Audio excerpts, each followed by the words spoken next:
bose kubereka wese Imana.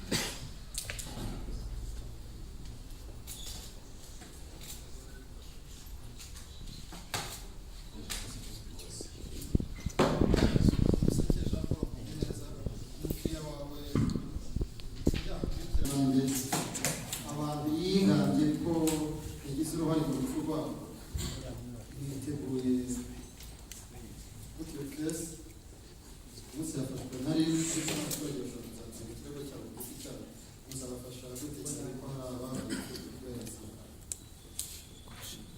ubu murakoze ibyaha uwo twunganira ukurikiranyweho bikubiye muri dosiye irimo gukorwaho iperereza n'ubugenzacyaha kandi ibyo byaha bikaba ari ibyaha bifitanye isano n'iterabwoba.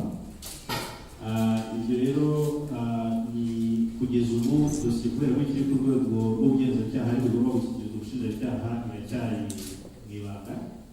Tukaba dutekereza ko ibijyanye n'ibyaha nyirizina akurikiranwaho mu buryo burambuye muzabimenya mu gihe urubanza rwe ruzaba rurimo kuburanisha. Umukiriya mu buranira yafashwe ate? Yitwa Joseph Hakuzumuremyi mu kinyamakuru Umuryango abaza ko umukiriya mu buranira uko yafashwe.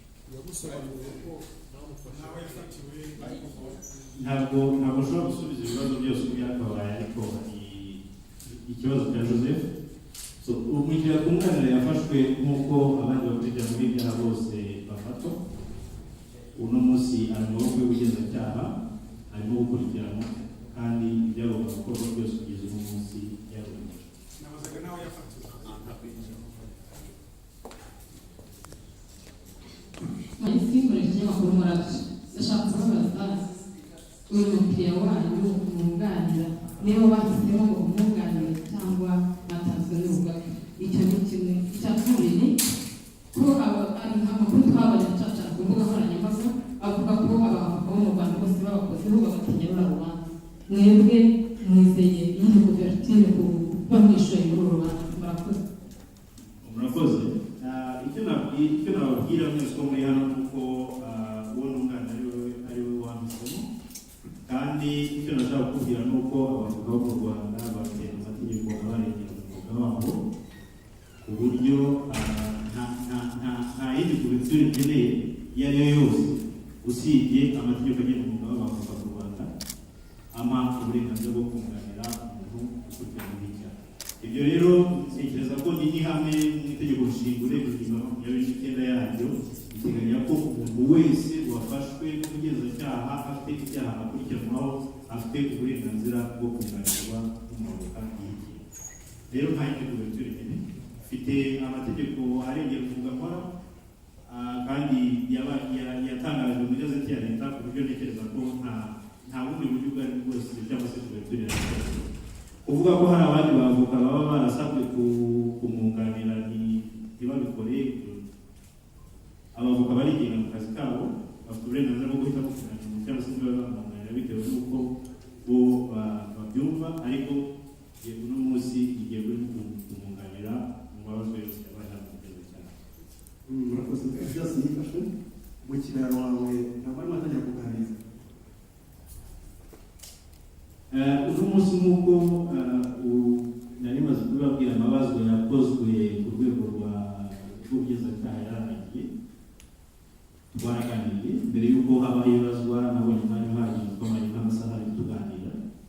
Twaravuganye ibyo twagomba kuvugana byose twarabivuganye dukora n'amabazwa yasabaga hano mu bugenzacyaha. Murakoze. Nitwa Marie Louise Uzeyimana amakuru y'intego. Ndashaka kubaza ubuzima bwe buhagazeho. Nta burwayi afite, nta kindi kibazo afite. Mwebwe babona umwanya wo kujya kwa muganga kugira ngo bamupime nk'indwara runaka cyangwa arabisaba bifite uburenganzira bimeze biti?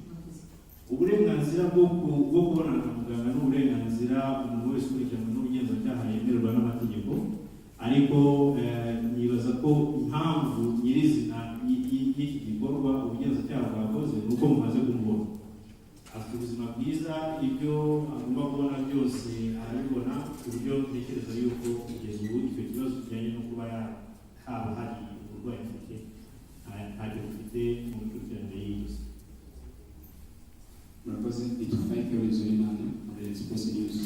turifuza kumenya amazina y'uriya mwunganira ko hagiye hagaragara amazina atandukanye. Umukiriya wanjye yitwa Nsabimana Calixte alias Sankara cyangwa se DKA Sankara. Murakoze, nitwa Byiringiro Jean Yamisengo, ni ikinyamakuru Indatwa. Abantu baregwa inshuro nyinshi bino byaha by'iterabwoba bakunze gukorerwa iyicarubozo. Ese umukiriya wawe uburyo afunzemo yaba abyishimiye cyangwa ntawishimira gufungwa, ariko uburyo afunzwemo yaba afunzwe mu buryo bukurikije amategeko? Yewe icyo nashaka kujya kubwira itangazamakuru ni uko umukiriya wanjye afunze mu buryo bukurikije amategeko, ndetse n'ibyo umuntu wese ukurikirana n'ubugenzacyaha akenera arabibona. Kuri ubu rero icyo turimo gukora ni ugukurikirana dosiye igiye kugezwa mu bushinjacyaha, tukazakomeza gukurikirana ubwo nihagera igihe cy'uko tujya mu rukiko byose murakoze ndetse icyiciro cyisozeza umwanya ufite ikibazo murakoze. Because the black must